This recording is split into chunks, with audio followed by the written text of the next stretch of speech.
O Espírito de Deus ministra aos nossos corações nessa manhã, com grande poder, com grande glória.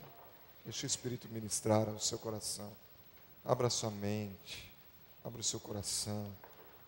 Esteja desarmado na presença do Senhor.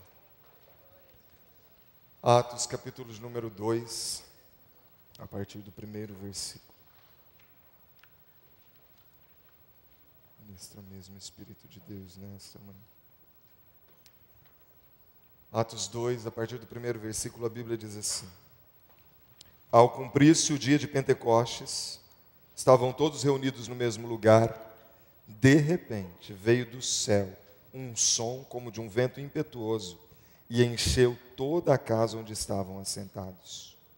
E apareceram distribuídas entre eles línguas como de fogo, e pousou uma sobre cada um deles. Todos ficaram cheios do Espírito Santo e passaram a falar em outras línguas, segundo o Espírito lhes concedia que falassem.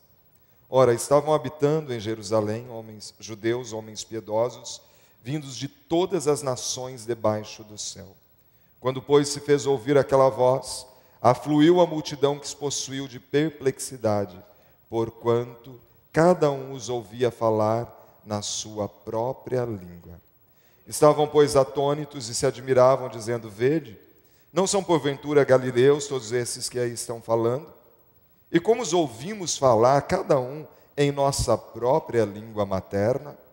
Somos partos, medos, elamitas e os naturais da Mesopotâmia, Judéia, Capadócia, Ponto e Ásia, da Frígia, da Panfilha, do Egito e das regiões da Líbia, nas imediações de Cirene, e romanos que aqui residem, tanto judeus como prosélitos, cretenses e arábios. Como os ouvimos falar em nossas próprias línguas as grandezas de Deus? Agora vamos lá para o versículo 42, vira só uma página aí. Versículo 42, diz assim: E perseveravam na doutrina dos apóstolos, e na comunhão, no partir do pão e nas orações. Em cada alma havia temor, e muitos prodígios e sinais eram feitos por intermédio dos apóstolos. Todos os que creram estavam juntos e tinham tudo em comum. Vendiam as suas propriedades e bens, distribuindo o produto entre todos à medida que alguém tinha necessidade. Diariamente perseveravam unânimes no templo e partiam pão de casa em casa e tomavam as suas refeições com alegria e singeleza de coração, louvando a Deus e contando com a simpatia de todo o povo. Enquanto isso, acrescentava-lhes o Senhor dia a dia os que iam sendo salvos. Oremos mais uma vez. Senhor, nós acabamos de ler a Tua palavra e nós cremos que o Espírito Santo que se derramou naquele dia lá em Pentecostes é o mesmo. Por isso nós clamamos: Espírito Santo, o Senhor que inspirou esta palavra, venha nos iluminar neste momento. Nós necessitamos de iluminação para que nós possamos compreender a Tua palavra. Deus, eu sei da minha limitação, sei que sou pecador, mas sei também da graça do Evangelho de Jesus Cristo, e o sangue de Jesus me purifica de todo o pecado. Por isso, nesse momento, eu peço que o Senhor use de misericórdia para comigo, para com a igreja reunida neste lugar. Espírito Santo, fala conosco, desvenda os nossos olhos, para que nós possamos contemplar as maravilhas da Tua lei. Venha nos dar a interpretação verdadeira e real do texto lido, Senhor, e aplique em nossos corações. Sopra neste lugar, porque convém que Cristo cresça e que eu diminua para a Tua própria honra, para a Tua própria glória. Eu oro no nome de Jesus. Amém e amém. Graças a Deus. Irmãos e irmãs, iniciamos esse ano clamando ao Senhor por avivamento. Senhor, aviva a minha vida, aviva a minha igreja. Irmãos e irmãs, eu creio que nós temos que continuar clamando, que a Bíblia diz que Deus daria o Espírito Santo àqueles que lhe pedissem. E quando eu e você recebemos a Jesus como nosso Salvador, eu e você passamos a ser templo do Espírito Santo. mas nós ainda não experimentamos a plenitude da presença do Espírito Santo de Deus em nós. E é isso que nós estamos buscando aqui. Esse verdadeiro avivamento, esse genuíno avivamento. Porque o que é avivamento? Avivamento é Deus trazendo vida àquilo que está morrendo. E o que está morrendo na sua vida? O que está morrendo na sua casa? O que está acontecendo com você neste momento? Nós estamos vivendo no momento em que o mundo está perdido nos seus delitos e pecados. E é um desafio nós entoarmos um hino como esse, que nós acabamos de cantar aqui. Senhor, eu vou levar a cruz, eu vou pagar o preço. Você é consciente disso? Eu vou para a cadeia, mas jamais eu nego o teu nome. Eu vou pregar a mensagem da cruz. Que Jesus liberta, que Jesus restaura, que Jesus renova, que o Evangelho de Jesus traz um novo norte, um novo rumo. Irmãos e irmãs, a palavra de Deus, ela parece um livro complicado, mas é um livro muito simples, que se eu a obedeço, eu colho bênçãos. Se eu desobedeço, naturalmente eu estou escolhendo a maldição na minha vida. E às vezes, na constância da obediência, a gente nem se dá conta dos livramentos de Deus na nossa vida, mas Ele está dando livramentos. E eu, pensando em avivamento, para mim o maior de todos os avivamentos que existiu em toda a história da humanidade, é esse que nós temos relatado em Atos, capítulo 2. E aqui há algumas verdades que nos chamam a atenção. Porque parece que existe um conceito de que avivamento é marcado por primeiros acontecimentos de grandes milagres, sinais, prodígios. E parece que muitos também têm entendimento que avivamento é muito barulho. Quando eu olho para esse texto, eu posso perceber o que proporcionou a descida do Espírito Santo. Jesus disse aos seus discípulos: olha, eu não vou deixar vocês órfãos.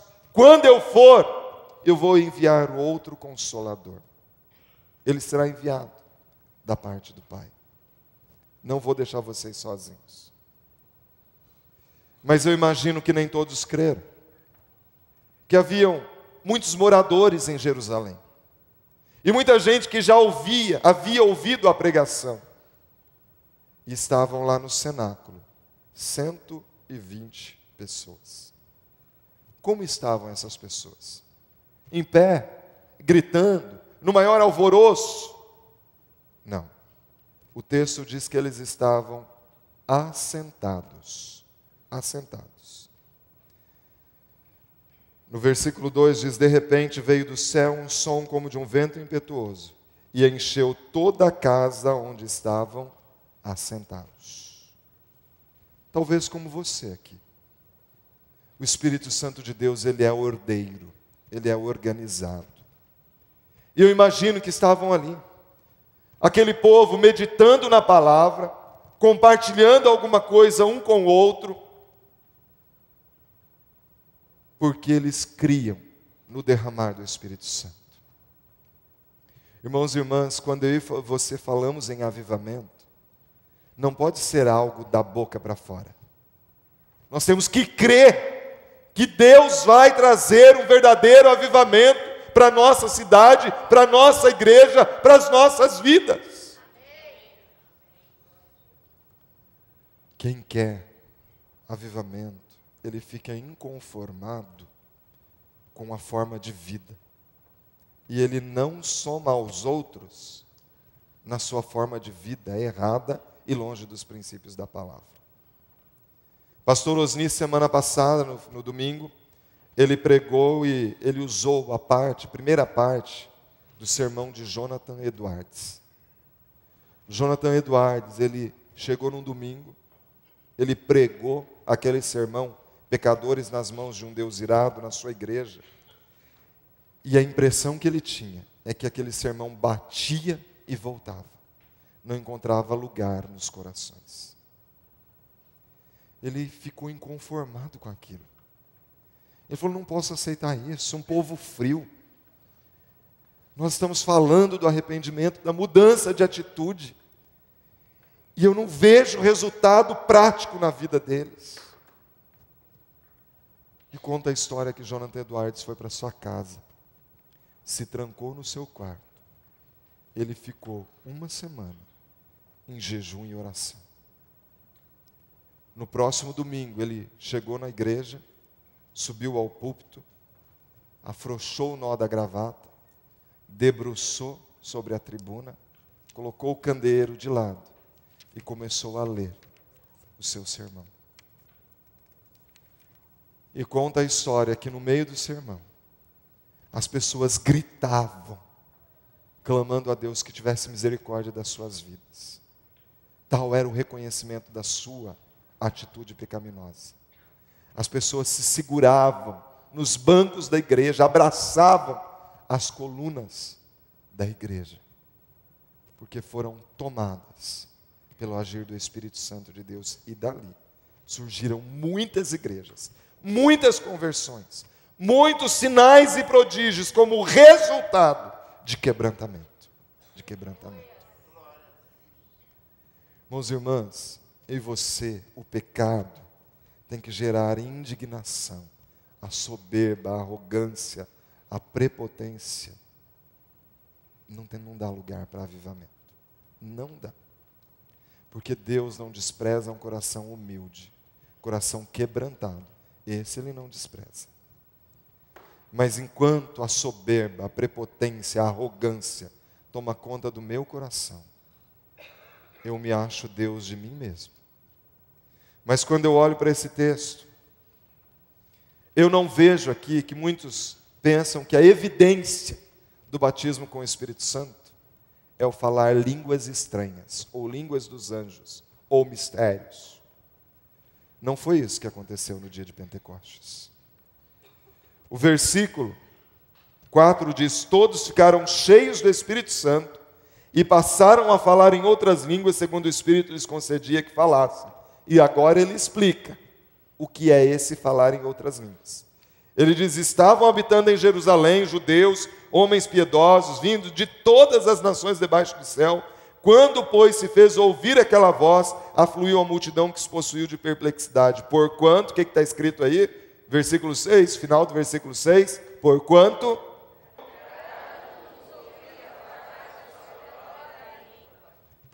cada um os ouvia falar na sua própria língua. Isso é tão verdade que ele repete no versículo 8. O que está escrito no versículo 8? E como...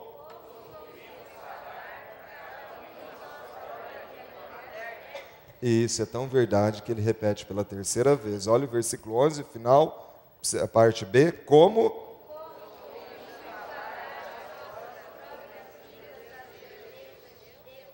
O grande evento de Pentecostes não foi falar em outra língua. O grande evento de Pentecostes foi ouvir na própria língua.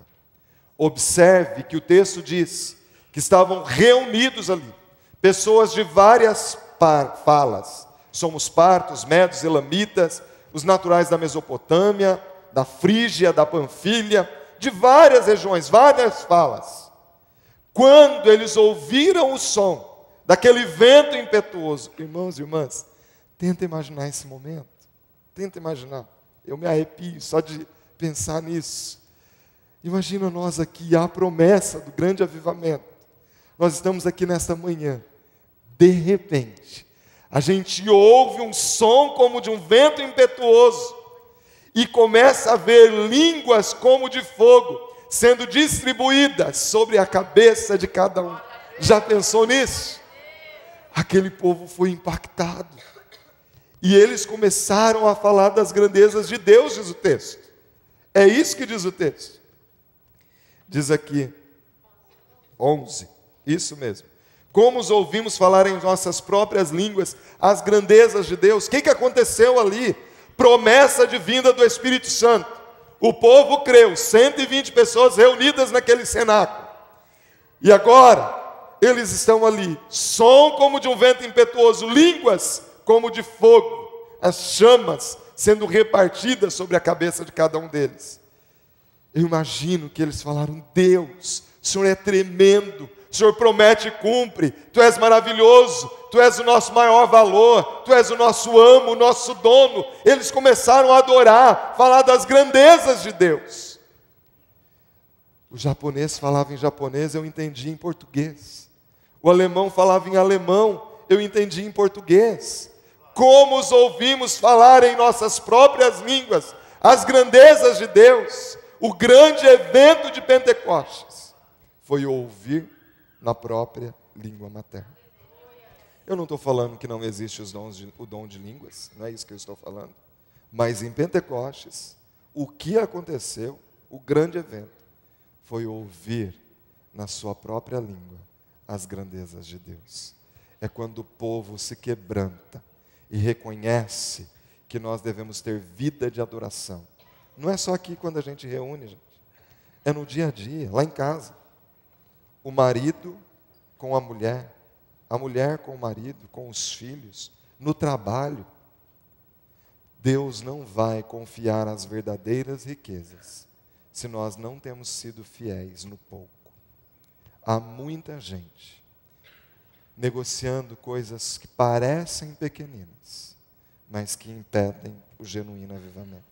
Gente que compra e não paga. Gente que só proferir o que ele fala é vergonha. De um vocabulário iníquo. Que frequenta lugares que crente não deve ir. Que tem atitudes que crente não deveria ter. Gente que diz crente, mas não é idoso, não é deficiente, mas que chega e estaciona na vaga de pessoas com necessidades especiais ou na vaga de idosos e diz que é crente. Não é fiel nas pequenas coisas. Como que Deus vai confiar as verdadeiras riquezas? Irmãos e irmãs, nós temos sido vistos em todo lugar, é um desafio. Quando eu falo, eu estou falando de mim mesmo. Eu e você temos esse desafio de fidelidade. Um povo que quer experimentar o verdadeiro avivamento, toma uma posição de mudança de atitude. E na segunda parte aqui então, que eu li, fala como que viveu esse povo. Porque havia promessa, veio o Espírito Santo, o povo que estava ali, diz que a multidão, se você continuar lendo o texto, afluiu para ver o que estava acontecendo. Imagina, queridos, se começar a acontecer aqui, a multidão vem. Eles queriam ver o que estava acontecendo ali. Aí, uns diziam, esse povo está embriagado, eles estão bêbados. E Pedro, o apóstolo Pedro, se levanta e diz, não é verdade. Eles não estão embriagados como vocês estão pensando. O que está acontecendo aqui é aquilo que foi predito há mais de 700 anos pelo profeta Joel. É isso que está acontecendo aqui.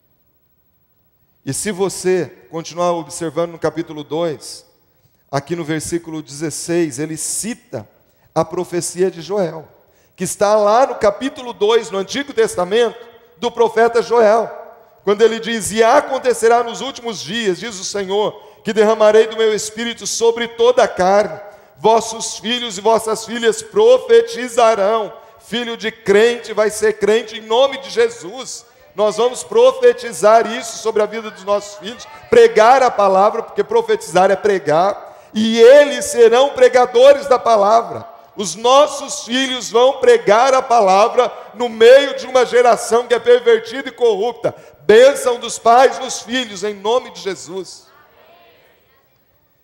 Vossos jovens terão visões. O jovem, ele vai ser altruísta, vai conseguir ver o futuro, vai ter discernimento, não vai ter atitudes precipitadas como é comum dos jovens. Visão, planejamento, estratégia, direcionamento. E diz que sonharão vossos velhos. Há uma tendência de quando a idade avança, as pessoas dizerem, agora não tem mais nada para eu fazer, daqui a pouco eu estou partindo mesmo. Não, a Bíblia diz que o justo na velhice dá muito fruto. Os servos de Deus, aqueles que creem em avivamento, aqueles que experimentam o avivamento, não se entregam. Eles continuam a pregar a palavra, sejam crianças, jovens, velhos. Os velhos, eles têm sonhos, eles não desistem, eles têm planos para o futuro. É isso a profecia que Pedro está dizendo que se cumpriu aqui. E ele diz: e até sobre os meus servos e sobre as minhas servas derramarei do meu espírito naqueles dias, e profetizarão. Mostrarei prodígio em cima no céu, sinais embaixo na terra, sangue, fogo, vapor de fumaça, o sol se converterá em trevas e a lua em sangue, antes que venha o grande dia do Senhor. Irmãos e irmãs, qual é o tempo do derramar do Espírito de Deus? Qual é o tempo? É hoje. Começou no dia de Pentecostes e vai até o grande dia do Senhor. Enquanto o Senhor não vier, não voltar para buscar a sua igreja, é tempo do derramar do Espírito de Deus. E por que é importante nós frisarmos isso? Porque há pessoas que dizem que nós não vivemos na contemporaneidade dos dons. Não é tempo de manifestação dos dons. Aquelas coisas, aqueles negócios era para o tempo de Jesus. Mentira. A Bíblia está dizendo que o manifestado Espírito de Deus começou no dia de Pentecostes e vai até o grande dia do Senhor. É tempo de avivamento. É tempo de avivamento. É tempo daquilo que está morto reviver. E então, Pedro, ele se levanta ali e ele prega para aquele povo judeu que estava ali. E ele diz: sabe Jesus que vocês crucificaram? Ele era o Messias, vocês não entenderam. Vocês o rejeitaram.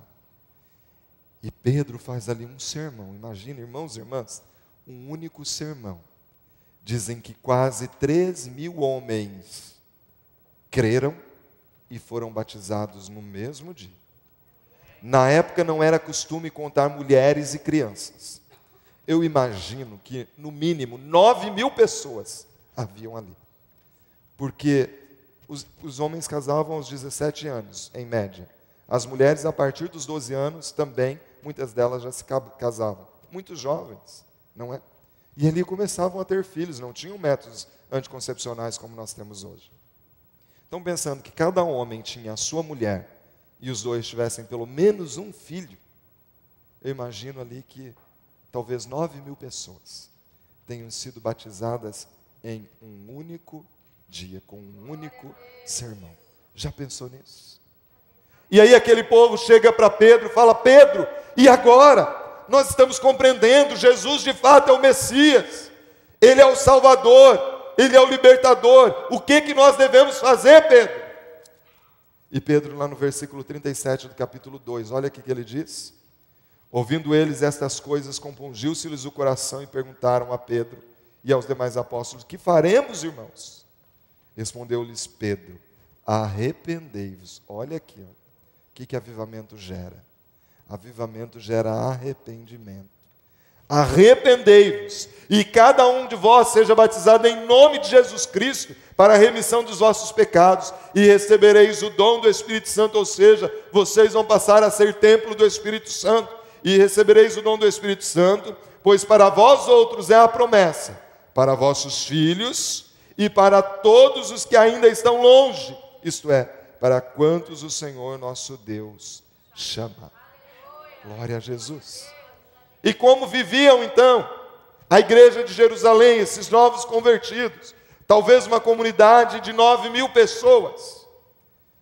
O texto que nós lemos por fim, versículo 42, diz que eles perseveravam na doutrina dos apóstolos, e na comunhão, no partir do pão e nas orações. Irmãos e irmãs, quais são as evidências de um verdadeiro avivamento? Não é barulho. Sinais e prodígios, eles são resultado, porque se você observar no versículo 43 diz: em cada alma havia temor, e muitos prodígios e sinais eram feitos por intermédio dos apóstolos, como resultado. Mas a primeira coisa, diz que eles perseveravam na doutrina dos apóstolos. Qual era a doutrina dos apóstolos? Qual era? A palavra. A palavra.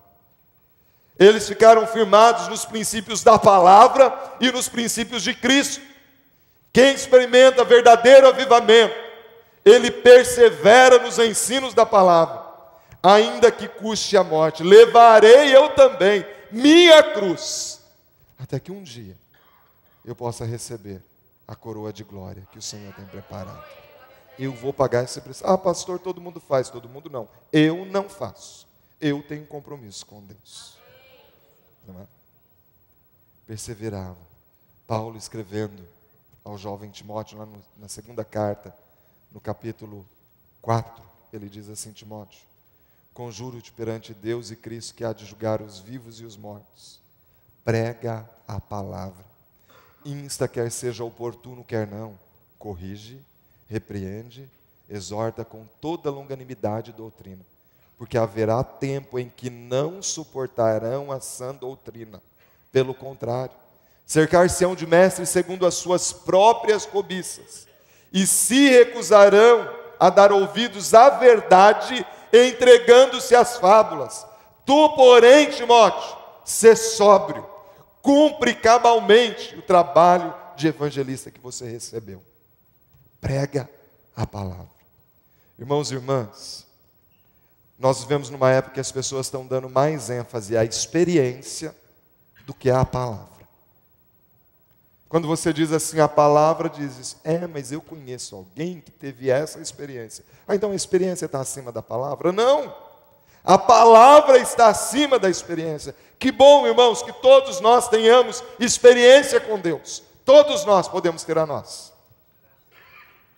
Mas o relacionamento com Deus não é feito em computador, que é programado, que se repete do mesmo jeito. O relacionamento com Deus é individual. E não significa que o que aconteceu na vida do outro vai acontecer igualzinho na minha vida. Não significa. Mas eu e você devemos perseverar na palavra. Ah, pastor, mas olha, prega a palavra. Ah, alguém disse isso, me trouxeram esta palavra, aquela palavra. Fica com a palavra, porque esta palavra é inerrante. O ser humano pode falar da carne. Nós todos somos falhos, mas Deus é perfeito. Aleluia. Prega a palavra, fica com a palavra. Há pessoas que vivem igual criança agitada. Tem uma fulana aqui, tem um fulano ali, corre para cá, corre para lá, irmãos. Criança espiritual. Será que eu não posso ter uma experiência com Deus? O meu relacionamento com Deus? Enquanto o meu relacionamento for fortalecido olhando para o outro, eu não vou depender de Deus. E eu posso fazer do outro o objeto da adoração. E o outro começa a tomar o lugar de Deus. E Deus não divide a glória dele com ninguém. Com ninguém. Prega a palavra. Perseveravam na doutrina dos apóstolos. Mas o que mais diz aqui? Havia comunhão. Irmãos e irmãs, uma coisa que precisa haver na igreja é comunhão. Pastor, mas como que viviam esses 9.000 em comunhão? Eles estavam unânimes no templo e também nas casas. Eles iam diariamente nos templos e nas casas. Irmãos e irmãs, os templos também eram outros. Hoje nós vivemos num tempo urbano, não é? Eles viviam num contexto agrário, as cidades eram menores. Eles viviam da lavoura, eles tinham condições de fazer isso. Nós não temos condições de estar todos os dias aqui. Mas nós temos colocado para a igreja algo que é mínimo. Uma vez pelo menos no templo e uma vez na casa, nas células. Que é assim que viviam. No templo e nas casas. Diz que eles viviam em singeleza de coração. Eles não se preocupavam de estar servindo caviar, lagosta no almoço, não. Eles partilhavam o que tinham. E é isso que nós precisamos exercer. E talvez por vivermos num centro urbano, não temos condições de estar todos os dias juntos, uma vez por semana, compartilhando as nossas alegrias, as nossas tristezas, orando, perseverando na fé. Paulo, escrevendo a sua primeira carta aos Coríntios, no capítulo 12, versículo 12 a 27, ele diz assim: Porque assim como o corpo é um, e tem muitos membros, e todos os membros do corpo, embora muitos, formam um só corpo, assim também é Cristo. Pois em um só Espírito fomos todos nós batizados, em um só corpo, quer judeus, quer gregos, quer escravos, quer livres, e a todos nós foi dado a beber um só Espírito. Porque também o corpo não é um membro, mas muitos. Se o pé disser, porque não sou mão, não sou do corpo, nem por isso deixará de ser corpo. Se a orelha disser, porque não sou olho, não sou do corpo, nem por isso deixará de ser corpo. Se o corpo todo fosse olho, onde estaria o ouvido? Se todo fosse ouvido, onde estaria o olfato? Mas agora Deus colocou os membros no corpo, cada um deles como quis. E se todos fossem um só membro, onde estaria o corpo? Agora, porém, há muitos membros, mas um só corpo. E o olho não pode dizer à mão, não tenho necessidade de ti. Nem ainda a cabeça aos pés, não tenho necessidade de vós. Antes, os membros do corpo, que parecem mais fracos, são necessários. E os membros do corpo que reputamos serem menos honrados, a esses revestimos com muito mais honra. E os que em nós não são decorosos, têm muito mais decoro, ao passo que os decorosos não têm necessidade disso. Mas Deus assim formou o corpo, dando muito mais honra ao que tinha falta dela, para que não haja divisão no corpo, mas que os membros tenham igual cuidado uns dos outros, de maneira que se um membro padece, todos os membros padecem com ele. E se um membro é honrado, todos os membros se regozijam com ele. Ora, vós sois corpo de Cristo, e individualmente seus membros. Irmãos e irmãs, você está entendendo que você é importante na vida da igreja? Não fica olhando para o irmão, eu não sei cantar, acho que não sirvo para estar acolhendo os que chegam, eu não sirvo para isso. Não, você tem a sua importância no reino de Deus. Eu não sei que membro você é aí no corpo de Cristo, mas você é importante. Não queira ser o outro, você tem um dom pelo menos. E Deus quer usar você com esse dom. Está entendendo? Você não pode ficar fora do corpo, você tem que estar no convívio com o corpo. Eu me preocupo quando alguns vão se afastando do convívio com o corpo. Por quê, irmãos e irmãs? O que causa a separação? Isaías 59. Dizeis que a mão do Senhor não está encolhida para que não possa salvar, nem surdo o seu ouvido para não poder ouvir, mas as vossas iniquidades causam separação entre vós e o vosso Deus. Eu fico muito preocupado, porque muitas vezes eu tenho observado que pessoas que se distanciam do corpo, daqui a pouco estoura uma situação pecaminosa. Então, irmãos e irmãs, nós precisamos conviver em comunhão. Nós temos um único objetivo: fazer essa família crescer. E ter muitos irmãos parecidos com Jesus, não conosco mesmos, não é? Mas com Jesus. E as pessoas vão observar em nós. Se Jesus estiver presente em nós, elas serão imitadoras. E por fim, diz que eles perseveravam na oração. Como eu iniciei esta palavra, sem oração não há avivamento. Charles Finney, ele disse certa vez, sem muita oração e lágrimas não há avivamento. Charles Spurgeon, também um grande avivalista, disse, pregando sobre Atos, no capítulo 1, versículo 14, ele disse: como esperar o Pentecoste, se nem ainda fomos despertados a orar? Primeiro vem a igreja toda, unânime, perseverando em oração, só depois o Pentecoste. Olha que aquele povo ficou 50 dias após veio o Pentecoste, da subida de Jesus, não é? E eles ficaram ali, no mínimo 10 dias, em oração. No mínimo 10 dias, eles ficaram em oração. E aí estava ali o povo todo, clamando pelo avivamento. Talvez nesta manhã você queira experimentar vida naquilo que está morrendo. Nós vimos nessa manhã o que é preciso. A evidência de vida é quando o povo paga o preço da oração. Quando há compromisso com a palavra do Senhor, em obediência a ela. Quando experimenta a vida de comunhão. E quando o povo, então, realmente se entrega a Deus em oração. Senhor, em nome de Jesus, aplique esta palavra em cada coração. E que em nome do Senhor, o Senhor mesmo, possa trazer o resultado que o Senhor quer, para a tua honra e para a tua glória. Em nome de Jesus.